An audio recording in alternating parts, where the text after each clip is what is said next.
demi sebuah dendam untuk mantan suami.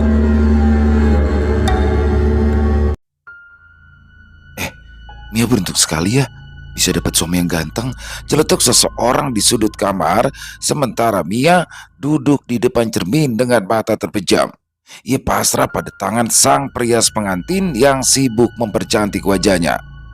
Ibu Mia tertawa. Jelas, ia merasa lega karena si putri sulung bersedia menikah meskipun agak terlambat dibandingkan dengan teman-teman seusianya.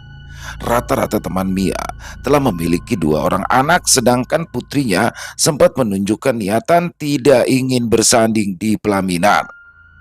Usia Mia telah mencapai angka 30 tahun, tapi kesibukannya bekerja sebagai guru di sebuah sekolah menengah pertama membuat gadis itu tak memperhatikan lelaki di sekitarnya. Wajah manis dengan rambut lurus sebahu, Mia sebenarnya menarik banyak perhatian lelaki, namun sikap yang cenderung tegas dan juga dingin membuat mereka semua mundur satu persatu. Suaminya orang mana sih, Mbak? Dengar-dengar dia itu dokter. Apa benar? Tetangganya kembali bertanya karena rasa penasaran. Ia ingin tahu sosok lelaki mana yang berhasil menaklukkan hati gadis yang dulu sering disebut-sebutnya sebagai perawan tua itu. Ya, katanya sih begitu. Aku sendiri juga baru beberapa kali bertemu dengannya karena dia sibuk sekali bekerja. Ibu Mia menjawab apa adanya. Kalau dihitung-hitung, mungkin tak sampai 10 kali ia bertemu. Apa kamu yakin kalau dia itu laki-laki yang baik, Mbak? Jangan-jangan dia penipu loh, berniat membohongi kalian karena Mia itu sudah tidak punya ayah lagi. Kalian kan juga tinggal jauh dari keluarga lain, sehingga ya dia bisa berbuat seenaknya. Aku sih ikut senang kalau dia memang dokter. Tapi kalian itu jangan sampai tertipu dengan lelaki yang bermodal mulut manis saja. Bagaimana coba kalau kejadian kriminal yang sering kita tonton di televisi itu benar-benar terjadi pada kalian? Entah apa maksud dari perempuan itu, tetapi ucapan bernada sinisnya berhasil menarik perhatian beberapa perempuan lain. Mereka semua saling lirik lalu mengangguk setuju. Begitu pula dengan reaksi Mia. Matanya yang tadi terpejam kini dibuka lebar. Kalau iri katakan saja, Bu. Tidak perlu kau nakut-nakutin ibuku. Kalimat pedas meluncur dari bibir yang telah dioles lipstik berwarna merah muda. Katakan saja kalau kamu itu kurang suka melihat perawan tua ini akhirnya dipinang oleh dokter. Tidak seperti anakmu yang sudah terlanjur hamil tapi belum juga menikah. Ibu Mia segera mendesis memperingatkan anaknya agar segera diam. Dia tidak ingin acara resepsi pernikahan ini berubah menjadi keributan. Namun Mia adalah Mia. Perangainya tenang kalau tidak ada yang mengusik terlebih dahulu, tapi bisa berubah ganas jika perasaannya tersinggung. Wajah tetangganya itu langsung merah padam mendengar cercaan dari Mia. Memang benar anaknya hamil di luar nikah, tetapi dia tak sudi jika Mia membuka aib itu di depan banyak orang. Kurang ajar ya. Mulutmu itu harus diajari supaya jangan bicara sembarangan. Mia mendengus dingin. Bukannya kita sama saja, Bu? Semua orang di kampung ini juga sudah tahu kalau ibu sering menghinaku sebagai perawan tua yang tidak laku-laku karena tidak punya bapak. Wajah tetangga Mia langsung merah padam karena balasan Mia yang tak tanggung-tanggung. Terlebih ketika gadis itu kembali memejamkan mata dan bersikap seolah tak ada ucapannya yang membuat seisi ruangan di situ heboh. Ya kalau memang gak suka dengan sikapku ini, silakan pulang saja, Bu. Aku juga tidak mengharapkan kehadiran orang yang dengan mulut beracun sepertimu itu ingin merusak hari bahagia ibuku. Mia berkata ketus. Ia menolak untuk meminta maaf meskipun ibunya terus mencolek bau Mia. Sibuk memberikan kode agar meralat semua kalimat pedas yang baru saja dikatakan. Terdengar pintu ditutup dengan bantingan keras, disusul oleh suara langkah kaki yang menghentak kuat meninggalkan kamar tempat Mia dirias. Sedangkan sisi kamar hening, tidak ada yang berani angkat suara. Maafin Mia, Bu. Setelah yakin tetangganya yang selalu nyinyir itu telah pergi menjauh, barulah Mia mengucapkan kata itu. Mia lebih suka pernikahan ini dihadiri oleh orang yang benar-benar mengharapkan kebahagiaan kita, Bu. Bukan orang yang mencari kesalahan lalu mengungkitnya suatu hari nanti sebagai bahan tertawaan. Ibunda Mia hanya bisa menggelengkan kepala. Perangai keras Mia muncul karena masa lalu mereka yang pahit. Ketika para gadis lain sibuk menikmati masa remaja, dia lebih banyak menghabiskan waktu untuk mencari uang.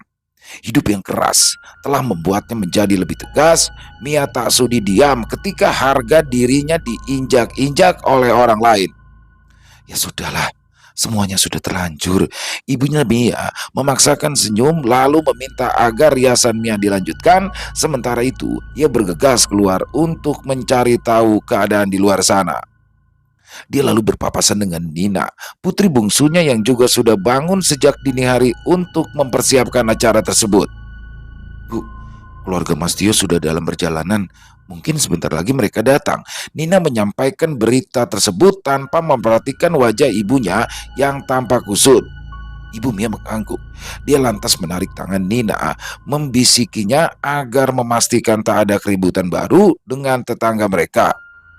Wah, Mbak Mia pasti sudah marah besar, ujarnya pelan. Nina bisa membayangkan betapa banyak sakit hati yang dipendam Mia selama ini karena terus menjadi omongan tetangga sebagai perawan tua. Walau memiliki wajah manis, tetapi karena berasal dari keluarga sederhana, sulit baginya untuk memperoleh suami. Kini, di usia yang tak lagi belia, dia berhasil menikahi lelaki tampan. Tidak hanya berwajah tampan, lelaki itu juga berasal dari keluarga berada, ditambah lagi dengan kenyataan bahwa pekerjaan Tio adalah sebagai dokter. Wajar saja jika banyak orang iri mendengarnya. Karena itu tidak seorang pun percaya bahwa Mia berhasil memikat Tio dengan pesonanya sendiri. Gadis itu diduga memelet Tio agar tunduk di bawah kakinya. 3 tahun pun berlalu. Pernikahan Tio dan Mia awalnya berjalan lancar. Mereka tinggal bersama di rumah ibu dengan alasan tidak ada yang menemani orang tua itu, sedangkan Nina, adiknya Mia, sibuk bekerja di luar kota. Hanya saja seiring berjalannya waktu, Tio yang dulunya selalu bersikap manis kini berubah acuh. Ia lebih banyak menginap di rumah orang tuanya sendiri dengan alasan capek. Jarak rumah sakit tempatnya bekerja ke rumah ibu Mia membuatnya sering merasa kelelahan sehingga dia tak bisa berkonsentrasi bekerja. Tetapi Tio juga selalu menolak tiap kali Mia menawarkan mereka untuk mengontrak rumah yang lebih dekat. Kasihan ibu, tolak Tio waktu itu.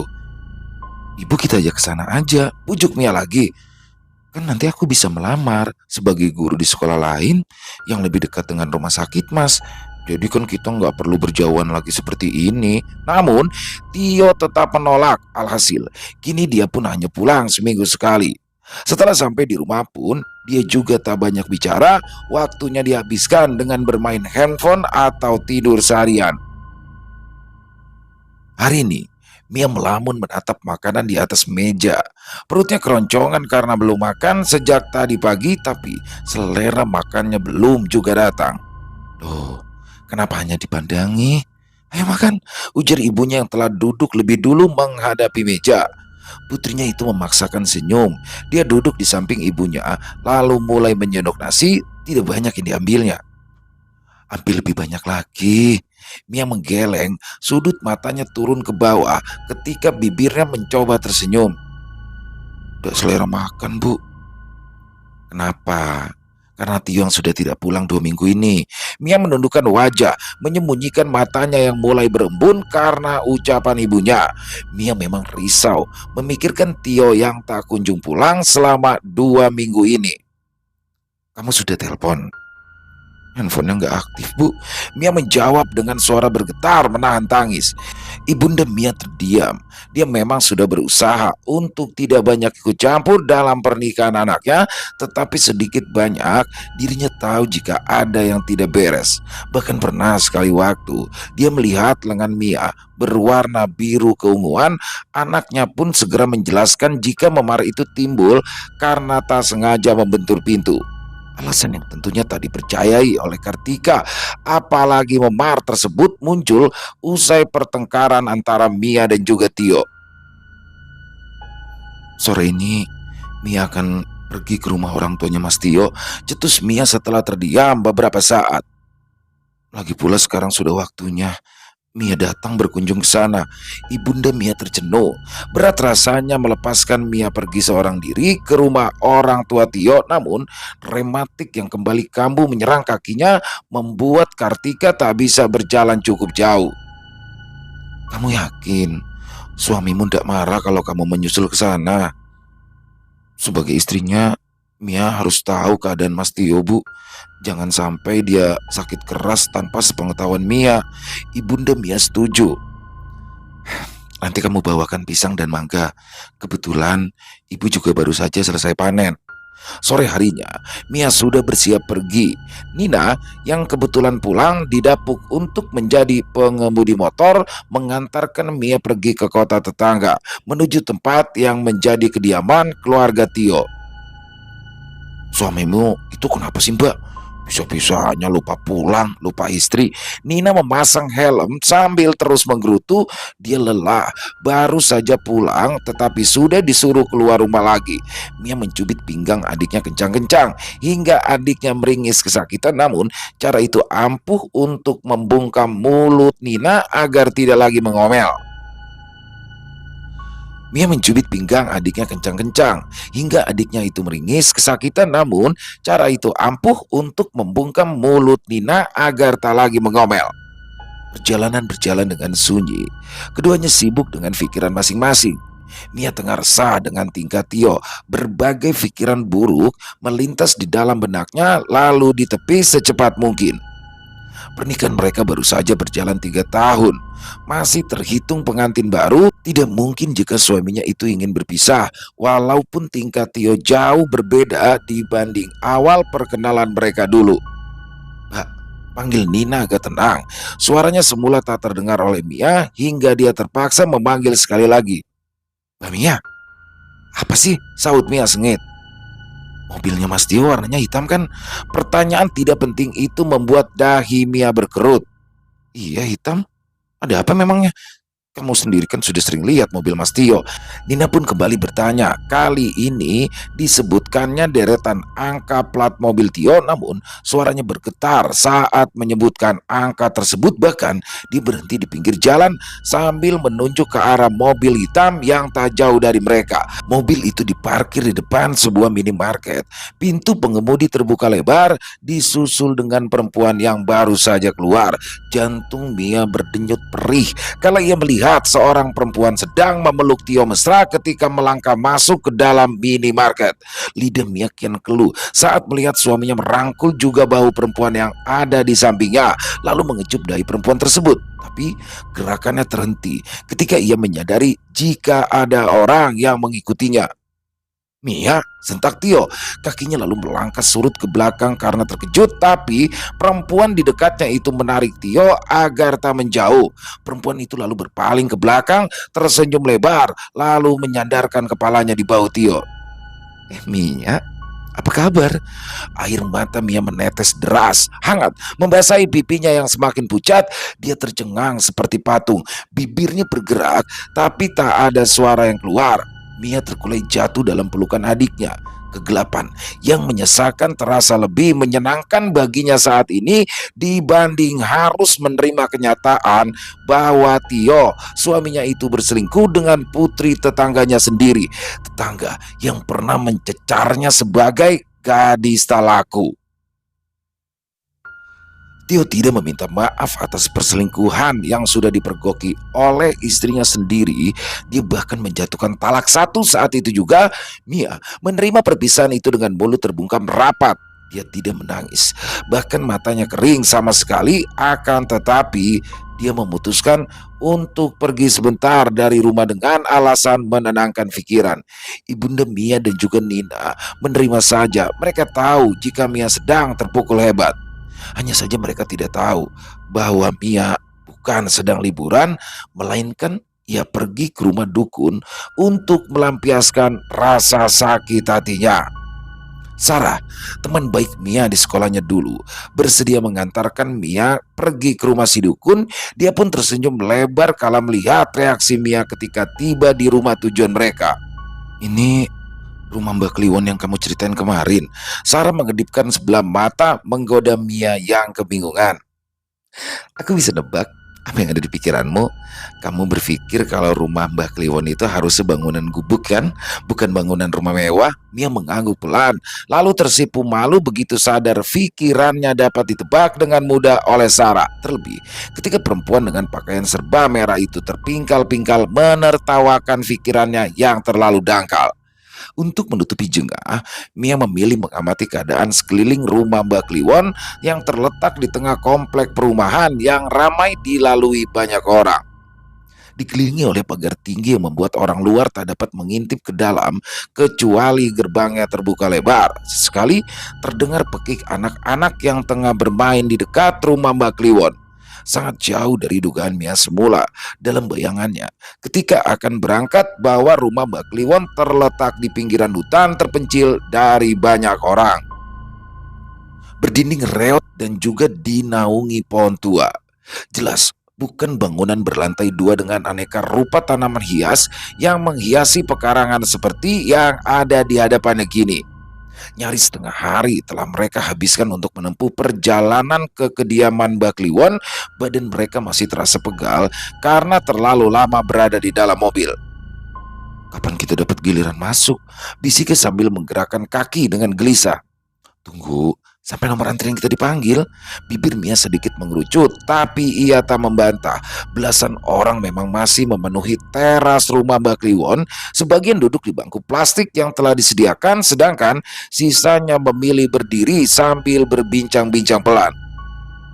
Selalu selama ini, biasanya mah justru lebih ramai, balas Sarah masih dengan berbisik.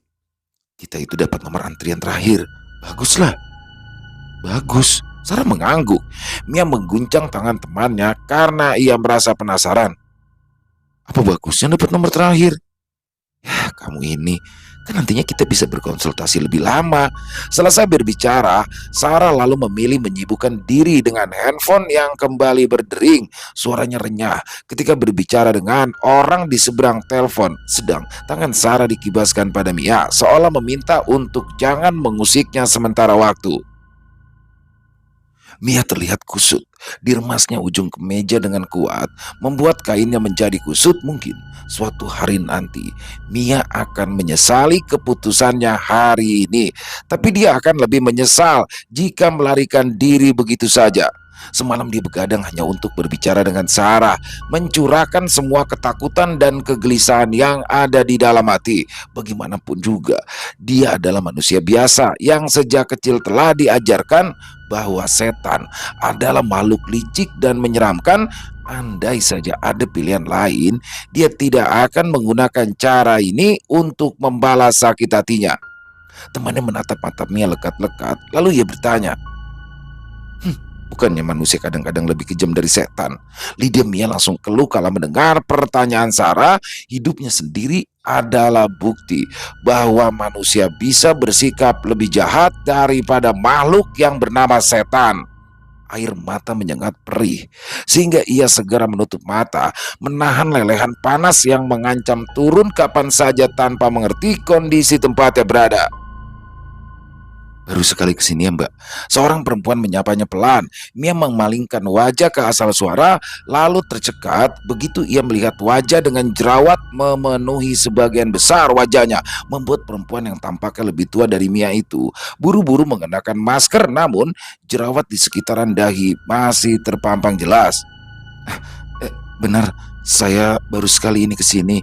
Mia menjawab cepat, berusaha menutupi keterkejutannya yang begitu jelas terlihat. Akan tetapi, dia sudah terlambat.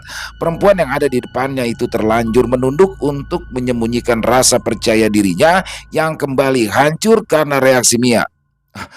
Maaf, tadi saya sedang melamun. Dengan keras kepala Mia berbicara lagi, mencoba memperbaiki keadaan yang terasa suram. Saya kaget karena ada yang tiba-tiba mengajak bicara. Perempuan itu menggeleng singkat. Wajar saja kalau mbaknya terkejut. Apalagi melihat wajah saya yang seperti ini, bahunya bergetar pelan, disusul oleh tawa pendek. Ya, harusnya saya sudah terbiasa, tapi tetap saja rasanya tidak menyenangkan. Maaf, ucap Mia tak enak hati. Di kerlingnya Sarah yang masih mengobrol dengan seseorang di handphone, dia tidak tahu menahu dengan kejadian barusan. Tidak apa-apa mbak, jangan merasa tidak enak hati. Tahu nasib kita sama, datang ke sini untuk meminta pertolongan dari Mbak Kliwon karena nasib kita yang kurang beruntung. Mia mulai bisa menarik nafas lega ketika perempuan itu mulai menegakkan tubuh walau tetap menyembunyikan wajah di balik masker dan rambut yang tergerai ke depan. Sudah berbagai obat jerawat saya coba, tapi percuma. Pergi ke dokter pun tidak ada yang memberikan hasil memuaskan. Ada tawaran sih untuk tindakan lebih lanjut. Sayangnya uang saya nggak cukup sehingga ya saya hanya bisa pasrah menerima nasib. Digelengkannya kepala sehingga rambutnya ikut bergerak dengan pelan. Mungkin semuanya akan berjalan baik-baik saja kalau saya tidak menyukai seseorang. Hidup saya akan lebih mudah andai saja saya tidak mengenalnya. Ada perasaan risih di hati Mia kalau mendengar curahan hati orang yang tak dikenalnya, akan tetapi ada terselip sedikit iba karena nasib perempuan buruk rupa tersebut. Lelaki itu karyawan baru di kantor saya. Awalnya dia bersikap begitu baik, ramah, dan sigap menolong, membuat saya merasa tersanjung karena diperlakukan begitu manis. Karena sebelumnya tak ada satupun lelaki yang bersikap sebaik itu. Jadi salah nggak kalau akhirnya saya itu jatuh cinta mbak? Mia menggeleng. Dia tidak pernah mengatakan isi hatinya. Tapi saat itu saya anggap dia itu pemalu, sehingga saya berinisiatif bergerak lebih dulu memintanya menjadi pacar. Kami itu sudah tinggal serumah. Semua biaya hidup saya tanggung karena dia baru mulai bekerja. Hidup kami itu awalnya bahagia sampai saya hamil. Tapi lelaki brengsek itu menolak bertanggung jawab. Bahkan ia berkata, Pak Sudi memiliki anak dari perempuan buruk rupa seperti saya. Suaranya kini berubah menjadi sengau. Ia mengangkat kepala, menatap Mia dengan mata berkilat merah. Dan saya dengar, Mbak Kliwon itu adalah orang sakti. Kalau memang kabar itu benar, saya ingin membuat lelaki itu bertekuk lutut memohon ampun sebelum dia mati menahan rindu. Mata mereka bertatapan, lalu mengangguk satu sama lain. Mia tidak mengenal orang yang kini memandangnya lekat, tapi dia benar. Nasib mereka serupa, dipermainkan oleh lelaki kemudian dihancurkan begitu saja, ditinggalkan untuk meratapi takdir yang tak adil pada mereka. Lelaki yang tingkahnya seperti setan bukanlah sudah seharusnya dibalas juga dengan tindakan serupa. Masuk. Dari balik pintu muncul seorang perempuan dengan rambut yang disanggul rapi. Uban mengintip dari sela-sela rambutnya. Sarah segera menyeret Mia agar mengikuti langkahnya memasuki sebuah ruangan luas yang dipenuhi dengan aroma dupa. Sudah lama kamu tidak ke sini.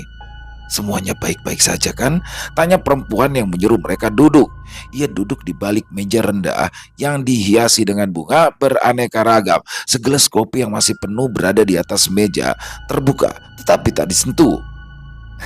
Benar mbah, semuanya berjalan lancar, tidak ada yang perlu dikhawatirkan. Sarah menarik tangan perempuan yang dipanggilnya mbah, mencium punggung tangannya dengan takzim. Mia pun mengikuti gerakannya dengan canggung, hidungnya mengendus, bau menyengat pada tangan perempuan tua tersebut. "Ah, ini Mia, teman saya waktu sekolah dulu. Dia ikut ke sini karena ingin mengikuti jejak saya." Sarah duduk dengan takzim sambil memperkenalkan temannya. "Nah Mia, beliau adalah Mbah Kliwon, orang yang membuat hidupku selalu beruntung." Mbah Kliwon terkekeh mendapati Mia yang terpana sejenak.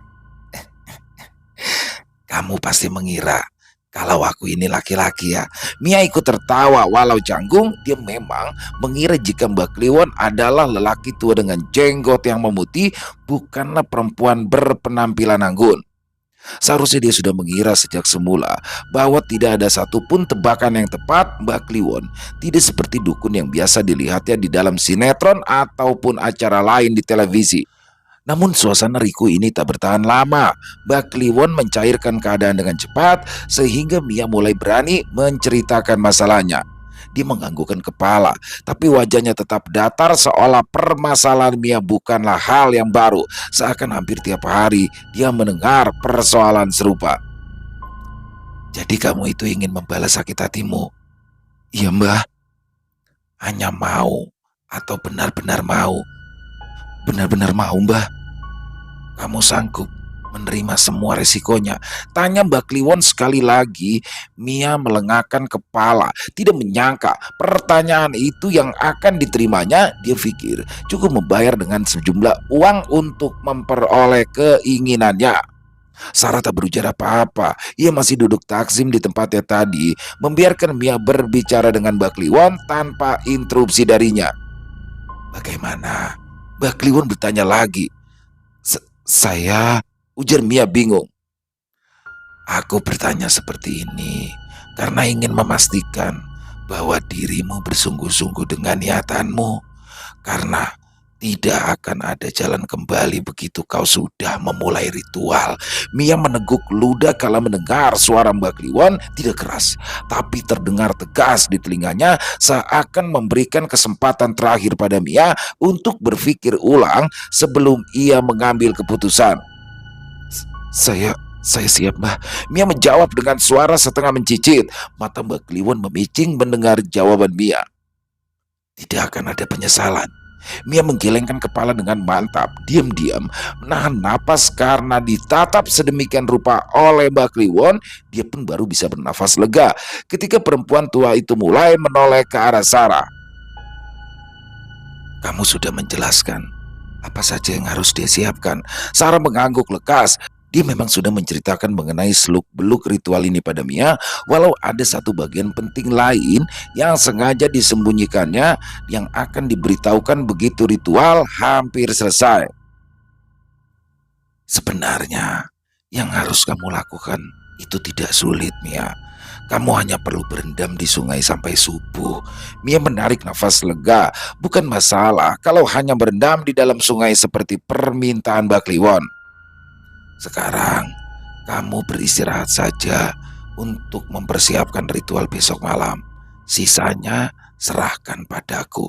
Tandas Mbak Kliwon seakan tahu apa yang ada di dalam pikiran Mia.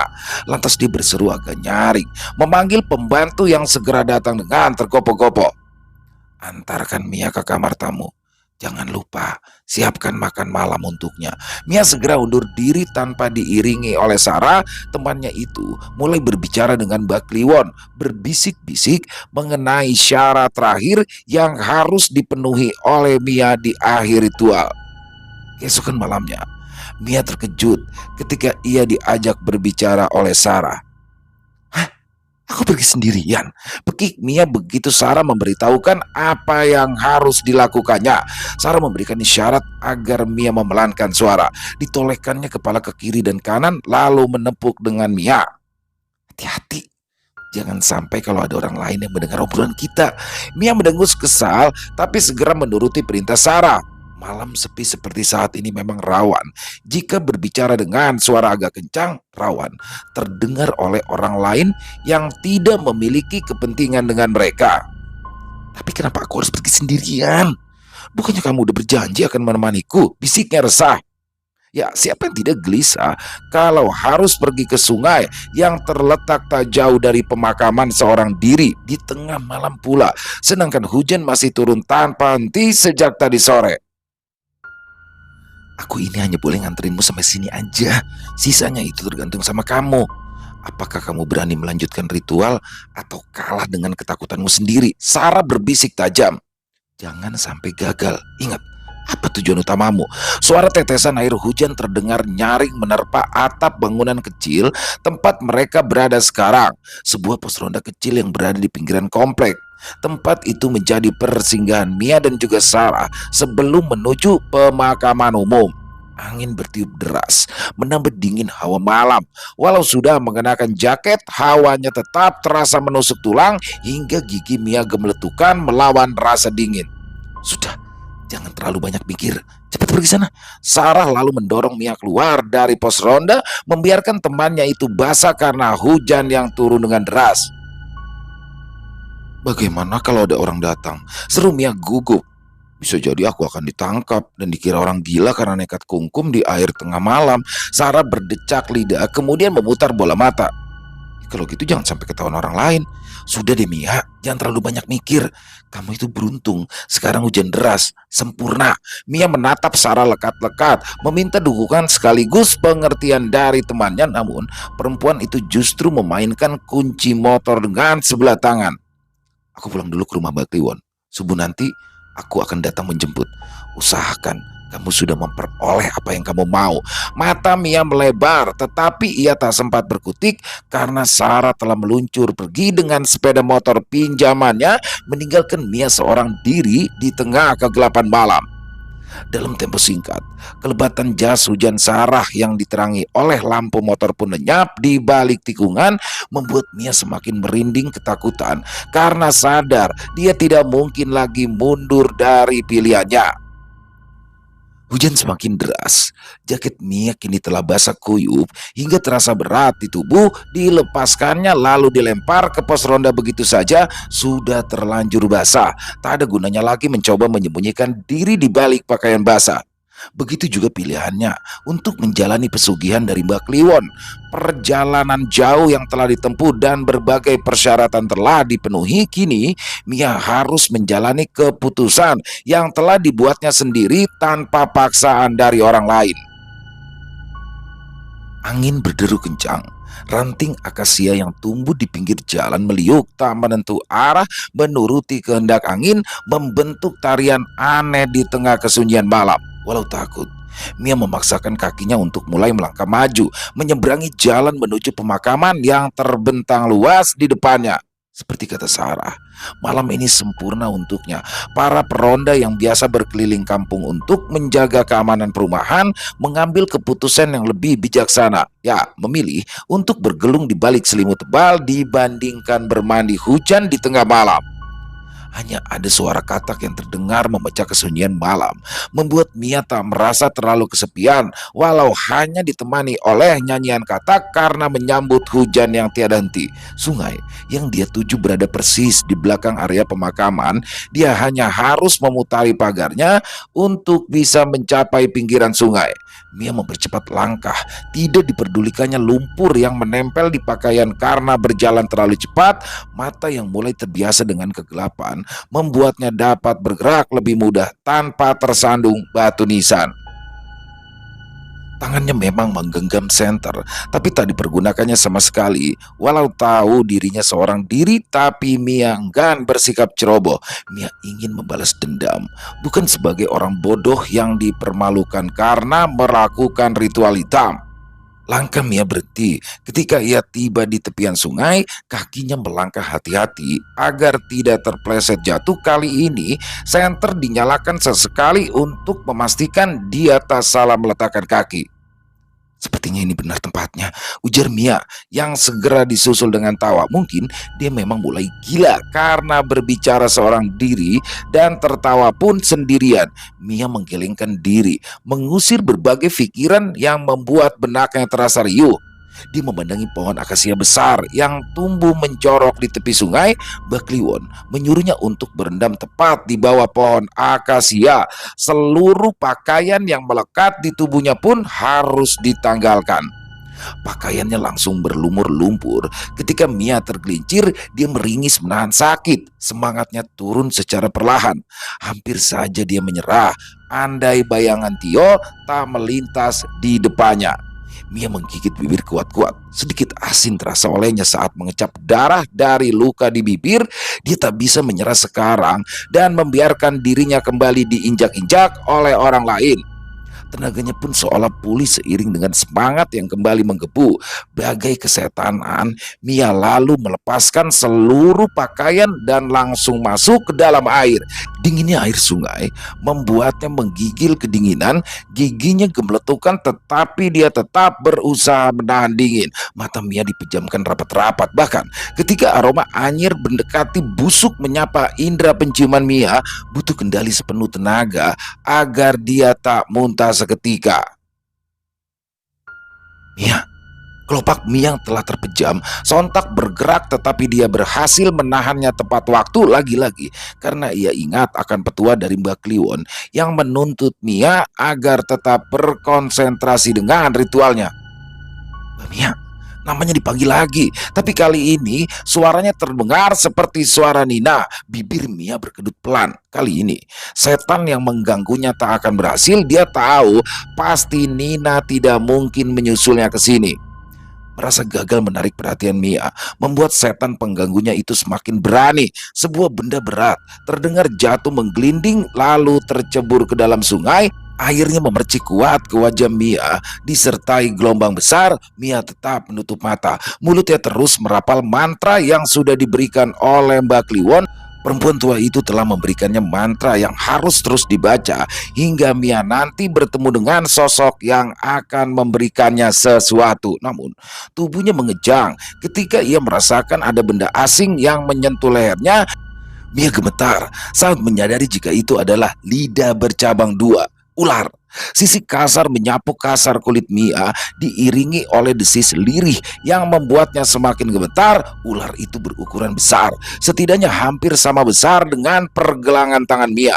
Dia takut ular yang merayap di tubuhnya itu bukanlah makhluk jadi-jadian, melainkan hewan melata biasa. Hewan melata yang mungkin merasa terusik atas kehadiran Mia malam ini.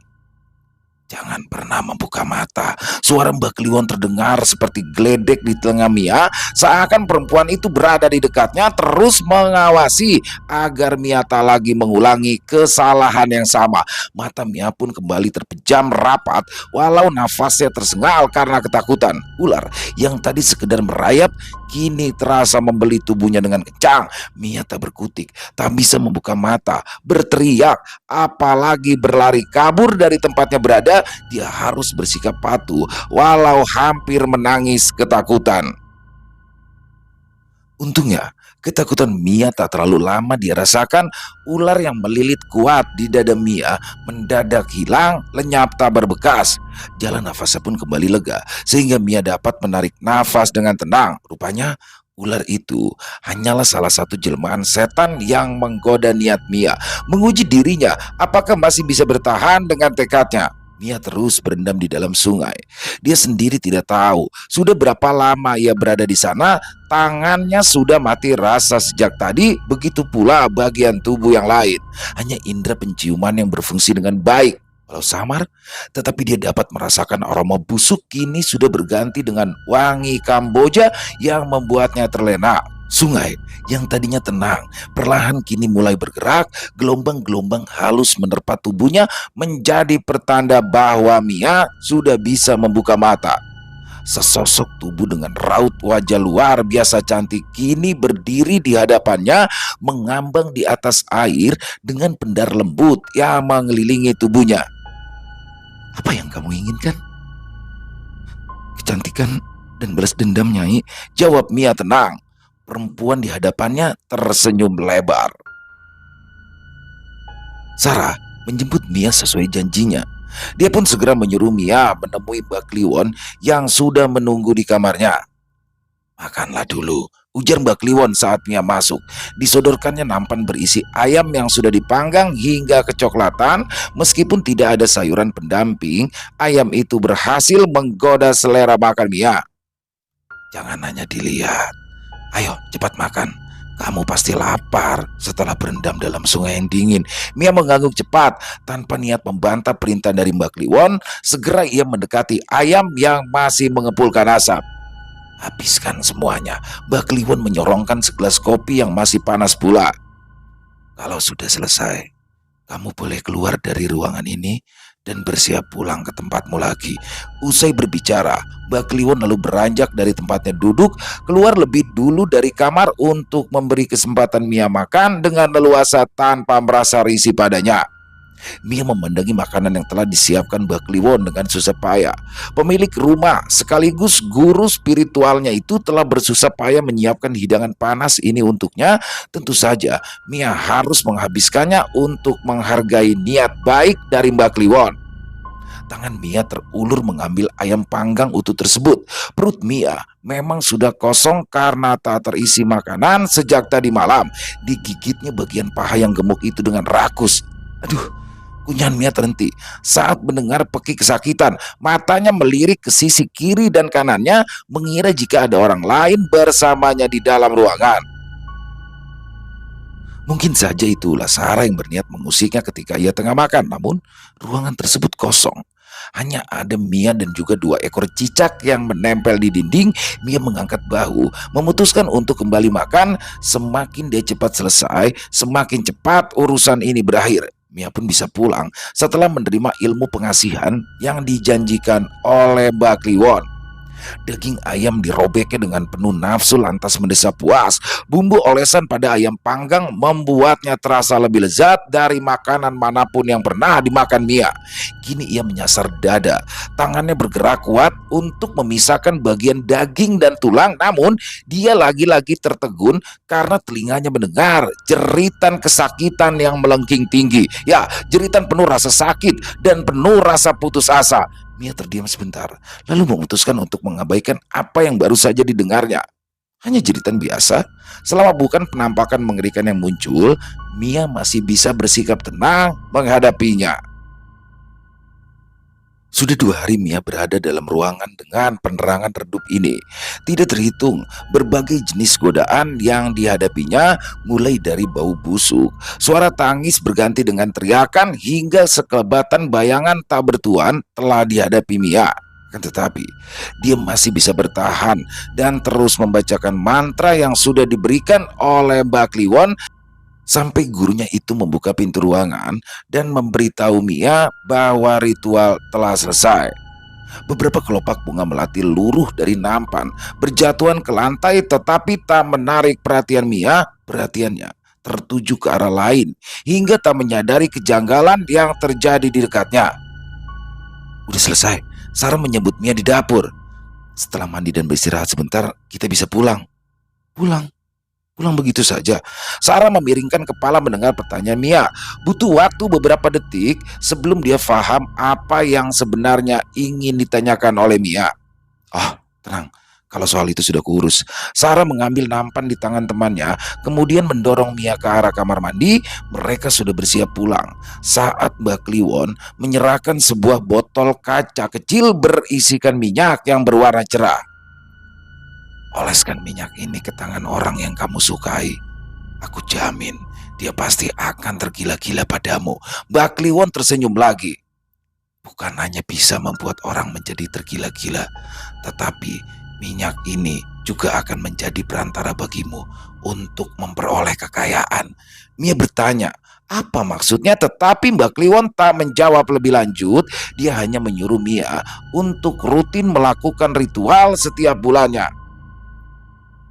Sarah pun lalu mengantarkan Mia pulang. Ingat, kamu harus balas semua dendamu. Mia mengangguk. Kini mereka sudah dekat ke rumah ibunya, namun nafas Mia tersentak ketika ia melihat bendera kuning berkibar di depan rumahnya. Warga berkerumun, mereka menoleh ke arahnya. Siapa yang meninggal? Ujarnya saat turun dari motor Sarah. Ya, ibunda Mia muncul dari tengah kerumunan. Dia langsung memeluk putri sulungnya sambil menangis kencang.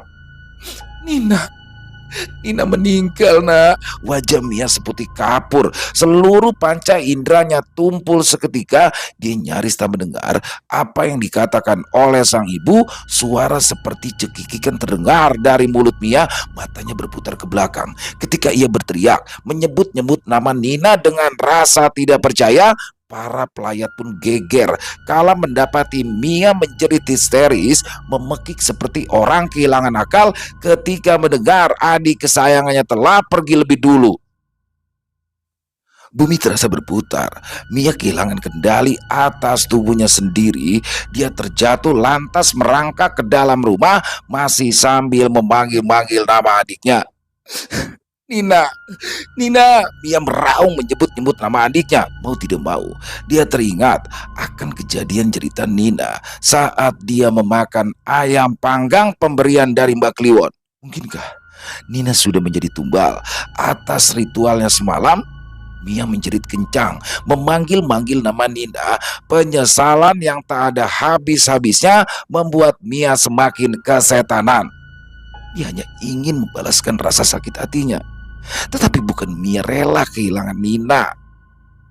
Di tengah kesedihannya mendalam, Mia teringat akan pengkhianatan Tio. Matanya menyala. Ya, semua ini terjadi karena berawal dari pengkhianatan suaminya. Mia harus menyelesaikannya.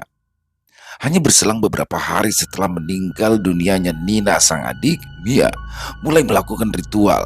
Ia merapal mantra yang sudah diberikan Mbak Kliwon. Foto Tio menjadi pusat perhatian Mia, sementara ia terus merapal mantra tersebut. Keesokan harinya, Mia yang baru saja selesai mengajar dikejutkan oleh kemunculan Tio. Mantan suaminya itu menatap Mia dengan tatapan yang sulit untuk diartikan. "Aku tidak bisa tidur semalaman. Aku memikirkanmu," ujar Tio. Mia tersenyum tawar. Hatinya masih berdarah-darah, tetapi tangannya dengan luas masuk ke dalam tas. Ia meraih minyak yang selalu dibawanya.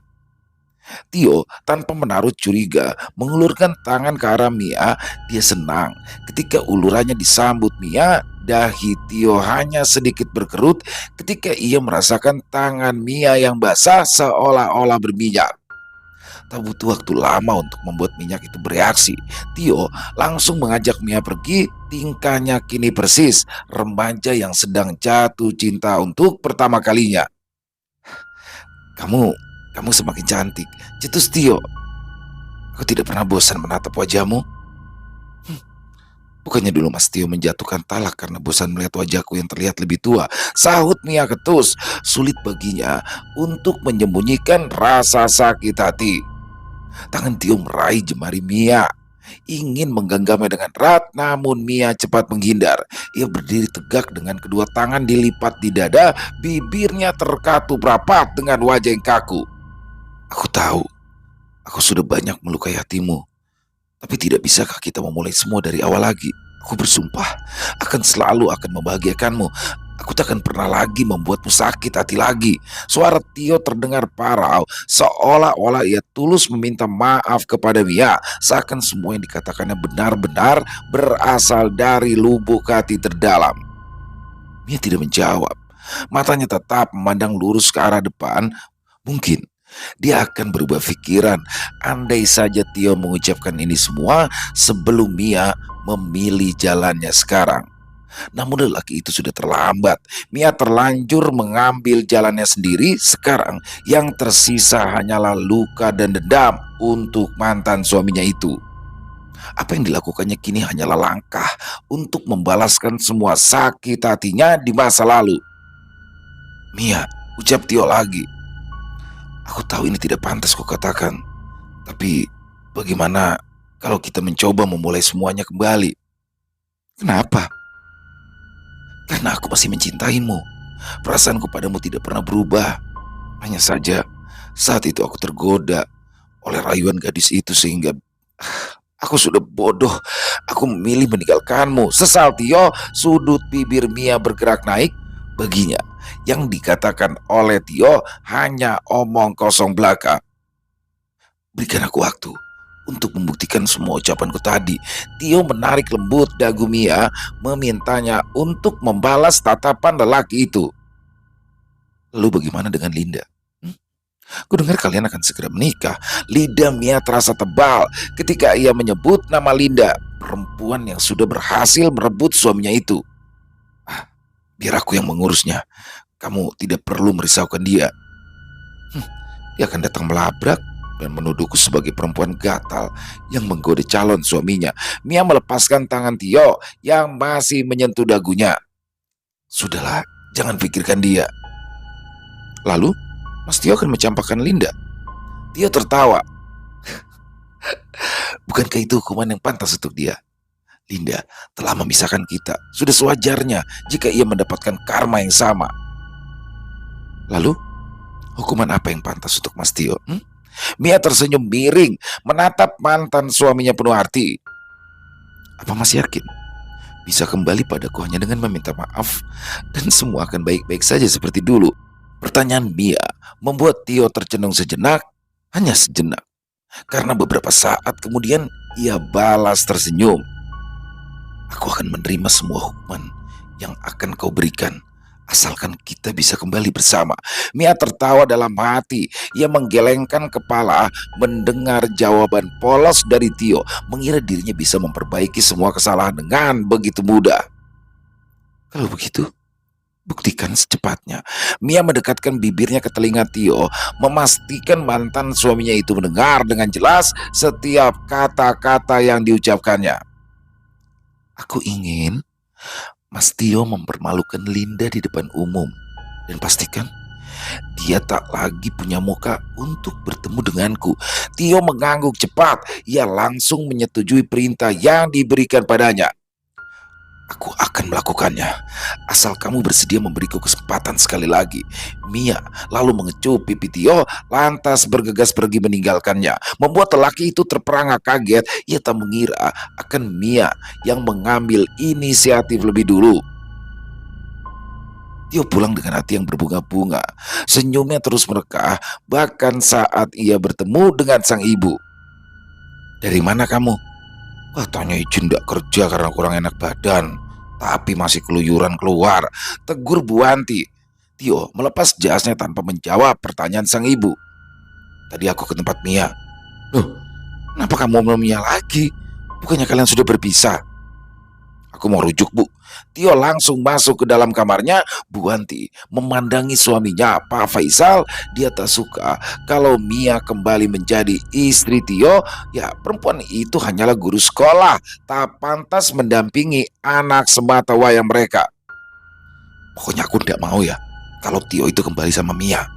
Kita harus kembali ke tempat kenalanmu itu, Pak.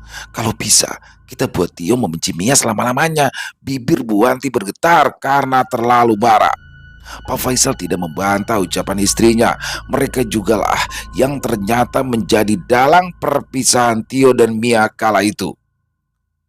Kita berangkat sekarang aja, Bu, putus Faisal. Keduanya lalu memutuskan menggunakan sepeda motor untuk menuju ke rumah kenalan Pak Faisal. Jalan yang akan mereka tempuh tidak berupa aspal mulus, melainkan didominasi tanah berbatu sehingga lebih aman jika memakai motor saja. 2 jam perjalanan dihabiskan sebelum akhirnya mereka sampai di rumah dukun kenalan Pak Faisal. Rumah kecil di tengah kebun menjadi tujuan. Terbuat dari papan dan dikelilingi oleh tanaman singkong yang tumbuh tinggi.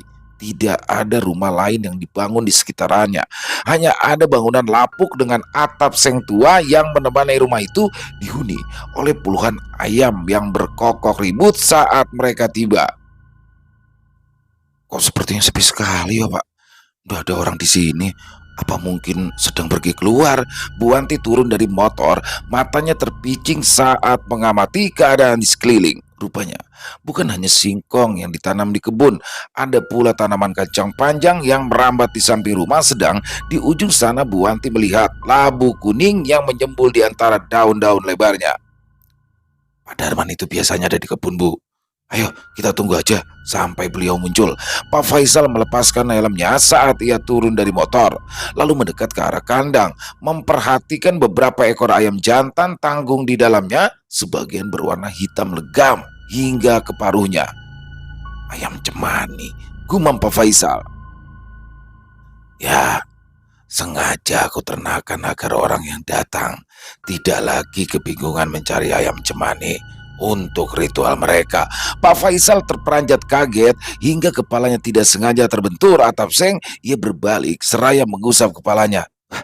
Pak Darman, ucapnya sambil meringis menahan malu karena tertangkap basah tengah mengintip kandang miliknya. Darman, lelaki dengan kulit sewarna tembaga akibat terpanggang matahari itu tersenyum ramah.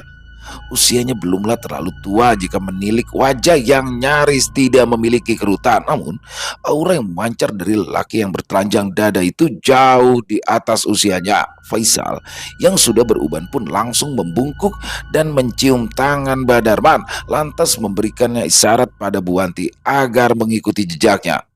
Buanti menuruti petunjuk Pak Faisal meskipun merasa canggung karena mencium punggung tangan lelaki yang lebih muda darinya. Aku mau cuci kaki dulu. Kalian masuklah ke dalam lebih dulu. Darman menunjuk kakinya yang berlumuran tanah. Tunggu di dalam. Pak Faisal mengangguk, kemudian ia menarik tangan Buanti agar masuk ke dalam rumah panggung di depan mereka. Kesempatan itu digunakan oleh Buanti untuk bertanya, "Bapak itu apa tidak risih mencium tangan orang yang lebih muda?" Suaminya menoleh dengan cepat, memberikan isyarat agar Buanti memelankan suaranya. Ia pun berbisik, "Pak Darman itu lebih tua dari kita, Bu. Kalau tidak salah, ya umurnya sudah 80 tahun." Mulut Buanti terbuka lebar mendengarnya. Dalam penglihatannya, Pak Darman terlihat seperti lelaki yang masih berumur 40 tahunan, tidak terlihat tua sama sekali. Dia sudah beberapa kali bertemu dengan Mbak Darman, tapi baru kali ini ia tahu usia sebenarnya. Keterkejutan Buanti belum habis ketika ia mendapati Mbak Darman sudah menunggu di dalam rumah. 3 gelas kopi panas mengepul telah tersaji di atas nampan. Pak Faisal melirik istrinya yang terkejut setengah mati. "Tenang saja, Bu. Mbak Darman itu memang sakti. Jadi Anda perlu heran seperti orang bodoh." Buanti berusaha menenangkan diri. Ia lalu duduk bersila di samping Pak Faisal, tetapi dalam hatinya ia masih bertanya-tanya bagaimana bisa lelaki itu sudah ada di dalam rumah lebih dulu dari mereka. "Jadi ada urusan apa, Pak Faisal?" "Tentang anak saya, Mbah. Ya mungkin Mbah masih ingat dengan Tio yang pernah saya bawa ke sini beberapa waktu lalu."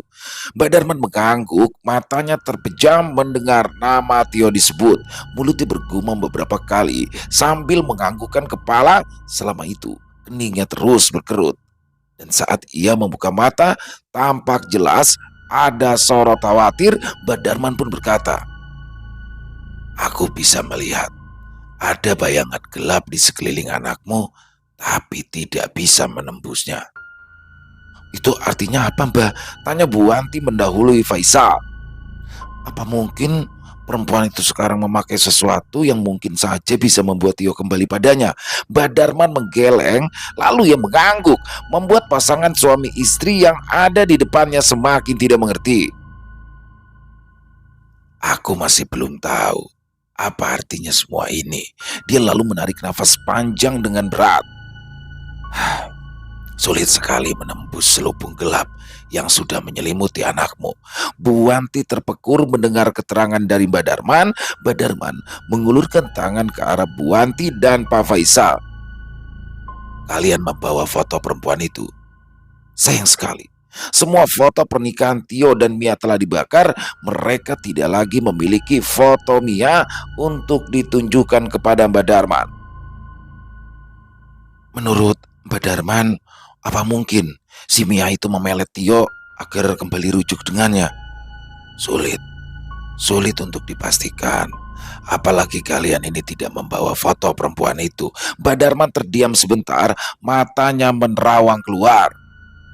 "Tapi kuharap kalian masih ingat nama lengkapnya dan nama orang tuanya." "Ingat, Bah, ingat. Saya bahkan ingat nama ibu kandung keluarga Mia."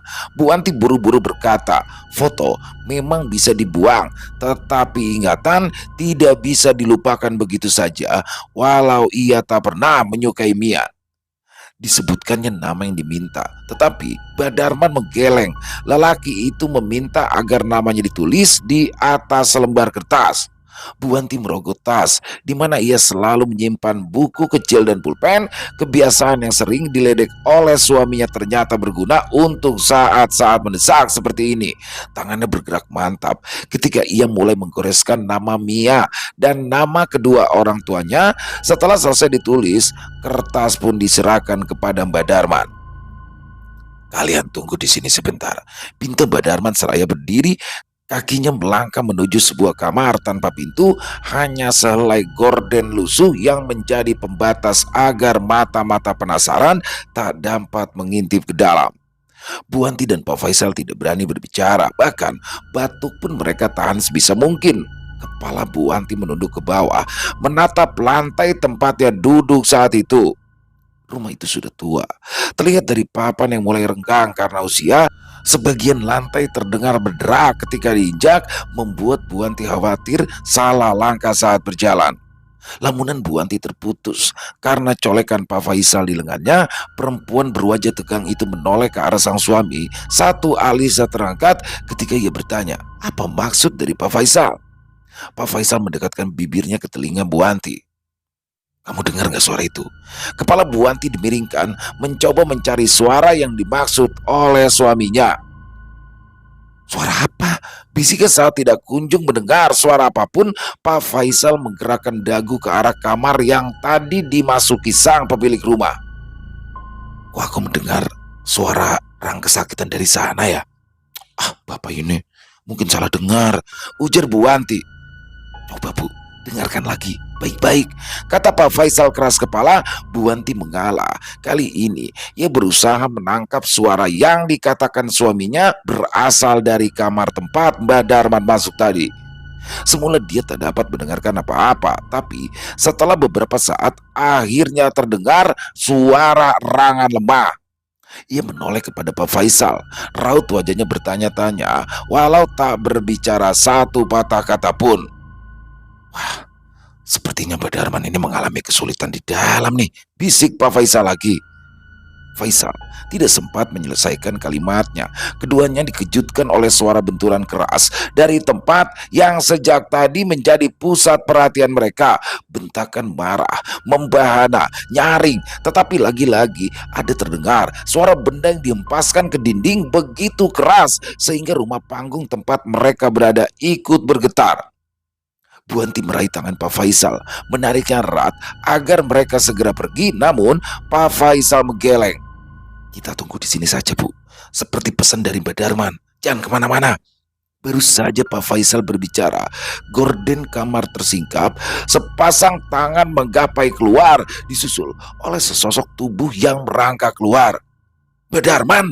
Faisal sontak berdiri lantas berlari cepat menuju tubuh Mbak Darman. Bu Wanti duduk tidak bergerak, matanya terbelalak lebar, tetapi mulutnya seolah terkunci sehingga tak dapat berkata-kata. Dia hanya bisa menyaksikan bagaimana Pak Faisal mencoba membantu Mbak Darman bangun, namun tangan suaminya ditepis kasar oleh sang dukun seakan tidak sudi disentuh oleh tamu yang sangat membutuhkan bantuannya. Bu, ambilkan air, Bu. Bu Wanti tidak bergerak, hanya matanya menatap liar, memandangi bibir Mbak Darman yang kini mulai mengeluarkan darah segar. Bu! Bentakan Pak Faisal kali ini berhasil menarik kesadaran Bu Wanti. Ia terpaksa bangkit, membawakan sebotol air mineral yang dibawanya sejak tadi. Pak Faisal berusaha meminumkan air tersebut kepada Mbak Darman yang sudah terlihat payah, akan tetapi lagi-lagi bantuannya ditolak. Botol berisikan air mineral itu terlempar ke dinding.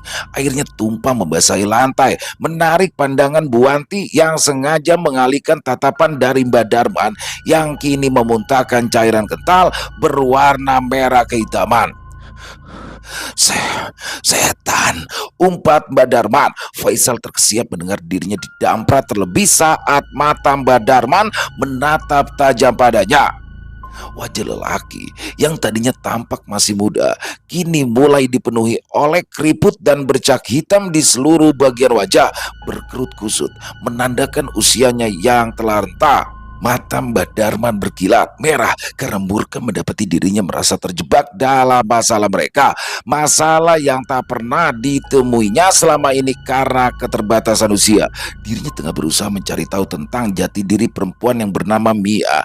Ketika mendadak ada tangan tanpa tubuh yang mendadak muncul persis di depannya, memperlihatkan kuku panjang berwarna gelap. Mbah Darman tak sempat terkejut. Lehernya telah dicekik kuat, hingga Mbah Darman kesulitan bernafas. Cengkraman di lehernya begitu kencang sehingga pandangannya langsung memutih. Hanya suara tidak karuan yang berhasil Mbah Darman keluarkan ketika ia melawan sebisa mungkin. Mantra yang seharusnya dilafalkan melalui mulut hanya bisa diucapkan dalam hati. Tangan Mbah Darman tak sanggup melawan tangan gaib yang sudah meremas lehernya. Pandangannya kian buram ketika sebuah keberuntungan datang. Ya, tangan itu mendadak longgar, seolah merasakan mantra yang dibaca Mbah Darman dalam hati. Kesempatan segera diambil. Mbah Darman mendorong tangan itu hingga terlepas dari lehernya. Mbah Darman baru terbatuk satu kali untuk melonggarkan nafas, tetapi lawannya kembali menyerang. Kali ini ia menghempaskan tubuh Mbah Darman hingga membentur dinding, sampai lelaki yang tak lagi muda itu berteriak kesakitan. Dia masih beruntung karena punggungnya tak patah seketika. Dikerahkannya seluruh tenaga yang tersisa, lantas ia membentak lawan berwujud tangan tanpa tubuh itu untuk menciutkan nyalinya. Namun jangankan ciut, Mbah Darman lagi-lagi dihempaskan ke dinding, dan kali ini lebih kencang hingga Mbah Darman sempat kehilangan kesadaran selama beberapa saat. Begitu tersadar, Mbah Darman mendapati tubuhnya yang selama ini kencang mendadak keriput, kumisnya memutih sedang tenaganya lenyap begitu saja.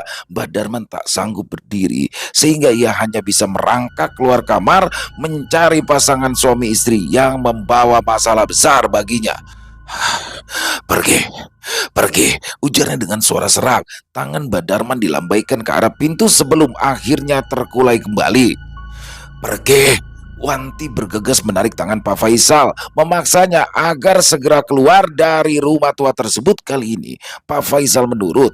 Umpatan dari Mbah Darman membuatnya terkejut setengah mati, sehingga menuruti semua kehendak sang istri agar menjauh dan pergi. Tangan Pak Faisal gemetar ketika ia mulai menyalakan motor. Sesekali dia masih menengok ke arah belakang, setengah berharap Mbah Darman keluar dari pintu dalam keadaan baik-baik saja. Berharap semua yang dilihatnya tadi hanyalah mimpi, bukan kenyataan mengejutkan yang baru sekali ini dilihatnya. Bu Wanti menepuk bahu Pak Faisal. Wajahnya sama pucat seperti Pak Faisal, tetapi Bu Wanti lebih bisa mengendalikan diri. Ayo pulang, Pak. Kita ngobrol lagi setelah sampai di rumah. Aku khawatir kalau Tio nanti sudah pulang. Jangan sampai dia mencurigai kepergian kita. Pak Faisal mengganggu kaku. Motor mereka melaju pelan, sesekali terlonjak di atas bebatuan yang menjadi jalan pulang. Hati-hati, Pak, ucap Bu Anti lagi. Di sisi kiri jalan ada jurang yang menganga lebar. Baru saja Bu Anti berbicara, motor Pak Faisal mendadak hilang kendali. Rodanya tergelincir, berbelok ke arah kiri, lalu menerobos ilalang yang memisahkan antara jurang dan jalan. Bu Wanti dan Pak Faisal hanya bisa berteriak ketakutan, sedangkan motor mereka melaju kencang ke arah jurang. Sesaat kemudian, tak ada lagi terdengar suara jeritan, hanya suara benda keras yang terbentur di atas bebatuan berguling-guling sebelum akhirnya memercikan api. Keesokan harinya, Mia dan ibunya dikejutkan dengan kedatangan Tio. Dia berbicara datar seolah tak berasa sedih. Ibu dan bapakku meninggal dunia karena kecelakaan. Innalillahi wa inna ilaihi roji'un, desa ibunda Mia. Lalu kenapa kamu sendiri yang pergi ke sini? Sebenarnya kamu itu cukup menelpon kami atau meminta orang lain untuk memberikan kabar. Kami pasti mengerti. Lagi pula kan kamu harus mengurus pemakaman kedua orang tuamu. Saya saya kangen Mia, Bu. Tio tidak mengalihkan pandangan dari wajah Mia. Raut wajah ibunda Mia berubah. Dia tidak menyangka Tio akan menjawab seperti itu. Mia hanya tertawa kala melihat ekspresi wajah ibunya. Kemarin, Mia merasakan ada aura yang mengganggunya. Tidak perlu berotak jenius untuk menebak aura tersebut kiriman dari siapa. Sudah pasti orang tua Tio lah yang ingin mengusiknya karena anak mereka mendadak bertingkah seperti orang sinting. Aura menyebalkan tersebut tidaklah bertahan lama. Bahkan matahari belum tergelincir ke arah barat ketika Mia kembali merasa tenang, menandakan jika dirinya telah aman dari gangguan yang mengincar kelemahannya. Aku tidak melayat ke sana ya, Mas. Ibunda Mia merinding mendengar jawaban Mia yang acuh tak acuh. Anaknya begitu berbeda dibandingkan dirinya yang dulu, terlihat begitu dingin sekaligus menjaga jarak. Mia terkesan lebih pendendam. Tio pun tidak terlihat sakit hati. Dia mengangguk tenang, lantas memeluk Mia dengan cepat walau perempuan itu segera menolak. Aku kesini hanya untuk melihat wajahmu. Rasanya ada yang kurang. Kalau sehari saja aku tidak melihat wajahmu, ujar Tio sebelum ia berpamitan pada mantan mertuanya, Ibunda Mia. Menatap tak berkedip ke arah mantan menantunya yang telah masuk kembali ke dalam mobilnya. Lelaki itu terlihat melambaikan tangan kepada Mia, tetapi perempuan itu tak menggubri sama sekali. Mobil Tio melaju cepat. Sementara tangan lelaki itu meremas kuat rambutnya karena rasa frustasi yang semakin dalam. Baru beberapa menit yang lalu ia bertemu Mia. Harusnya kerinduan itu tak terlalu menyiksa, namun entah kenapa sekarang yang dirasakannya justru berkali-kali lipat lebih berat dibandingkan sebelum mereka bertemu. Mas Tio, suara lembut terdengar memanggilnya dari samping. Tio mengejang. Dia sadar betul suara itu hanyalah imajinasi. Mia tak mungkin masuk ke dalam mobil tanpa sepengetahuan Tio. Mas Tio, Mia kangen.